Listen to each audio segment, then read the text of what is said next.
It's Friday, absolutely Friday, and we're talking about Absolute Power from 1997. Ooh, buddy, don't go anywhere. Previously on the Nerdy Ronin Network.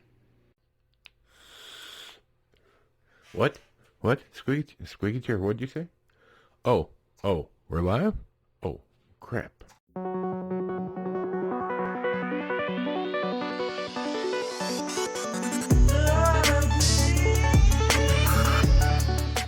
It's Friday. Hey, look, I found this Blu-ray 4-film favorites. Clint Eastwood action.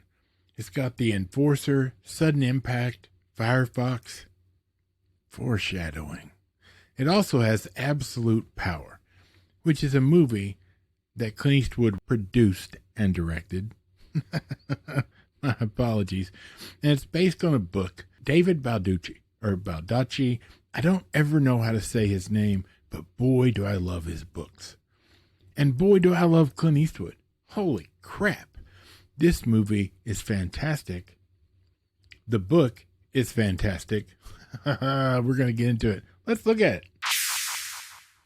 Absolute Power, 1997, rated R, 2 hours and 1 single solitary minute. Career thief Luther Whitney, which is Clint Eastwood, witnesses a horrific crime involving U.S. President Alan Richmond, played by Gene Hackman. Directed by Clint Eastwood, written by William Goldman, the great late William Goldman, who also wrote Princess Bride. Based on the book by David Baldacci, as we said earlier, starring Clint Eastwood, Gene Hackman, Ed Harris, Scott Glenn. Oh, it's got everybody. Let's look at it. So here's the deal. I read the book a long time ago, all right? And I saw the movie when it came out, and I loved it. It is a solid story that's so unique that we got to talk about it. I don't even know what to say at this moment. Like, I had forgotten all about this movie. I had forgotten everything except for one bit of information. So getting to watch it again, it was almost like watching it for the first time. And just a quick note from our friends over at Blackout Coffee Company, make sure you head over and give them a try. Links in the description. Have you seen this movie? Do you remember this movie? Do you remember ever seeing it? I'm just curious because Clint Eastwood is legendary. He is a fantastic director. There's a couple of things he did that I wasn't a big fan of, but overall, he does a fantastic job. When he decides to direct something, he puts 150% in, and it's obvious. And it's really nice when he's acting in it as well. I don't know how they do that, how you're the star and having to worry about acting, but also directing and the camera work, and it's brilliance. And you have to be good, if not perfect, to be able to do that and make it seamless. Well, if you don't know what this story's about, Clint Eastwood plays a thief, and he's old, of course. He's older. Or he hadn't been caught for years. At one time he got caught, and then since then, they've never been able to catch him. He's kept his nose clean, right? Theoretically. But really, he's just that good of a thief. And he breaks into a mansion that happens to have a two-way mirror in the vault and a chair. You picking up what I'm laying down? For the old man, the rich old man who owns the place, and his very young wife. So anyway, he breaks in, and he's in the middle of robbing the place in the vault when he hears people enter the house. So he closes the two-way mirror so he can see out, but they don't know he's there. And what starts off as a man and a woman flirting and about to have relations quickly becomes rough, violent, and then the man starts screaming for help, and two guys come in and shoot the woman, killing her. As it turns out, this drunk fella here that just got rough with this woman is the President of the United States. The two guys that came in, his Secret Service detail. Fully aware that he gets rough, which is why they didn't come in earlier, but once he yelled for help, and she happened to have a letter opener trying to protect herself, they had no choice but to fire on her to save the president. And this starts a crazy journey of the president and the Secret Service and his chief of staff trying to kill Clint Eastwood, and he tries to figure a way out of the mess. Right? So simple. Blackout copy.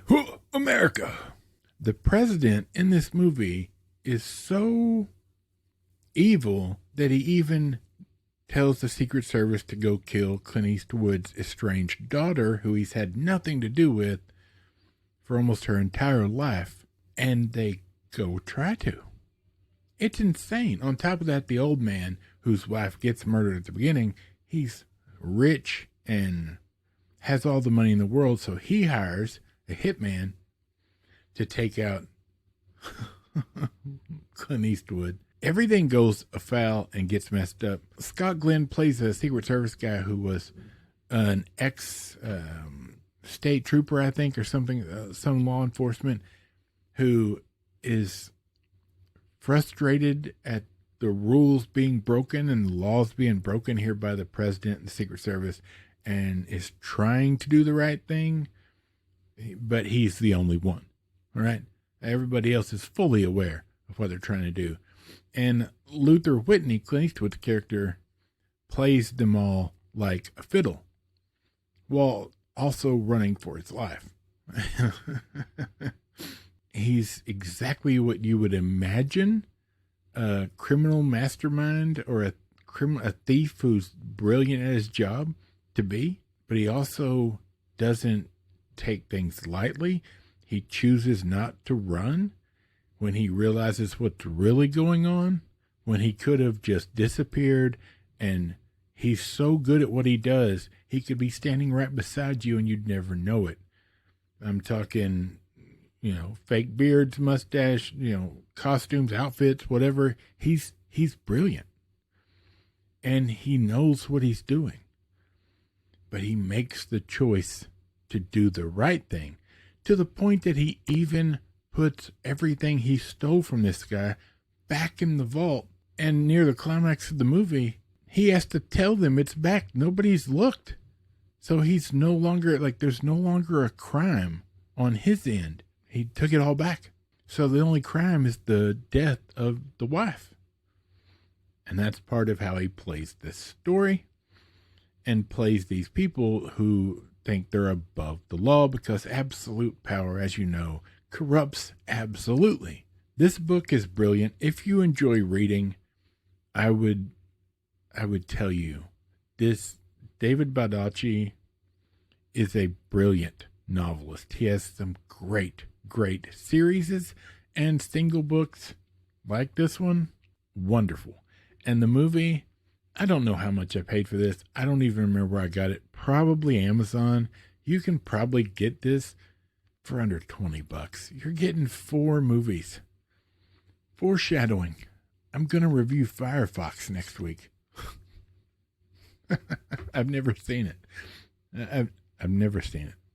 Just the way it is. It happens, right? It happens. So if you like this movie, or if you don't, let me know down below. We appreciate each and every one of you. Thanks to the new people here and the old people here. We appreciate you all. And we look forward to being here again with you next week. So I'm starting the weekend. How about now, friends? From Michael, the microphone, Bob, squeaky chair in the back, and this big fat nerd, we will see you Monday.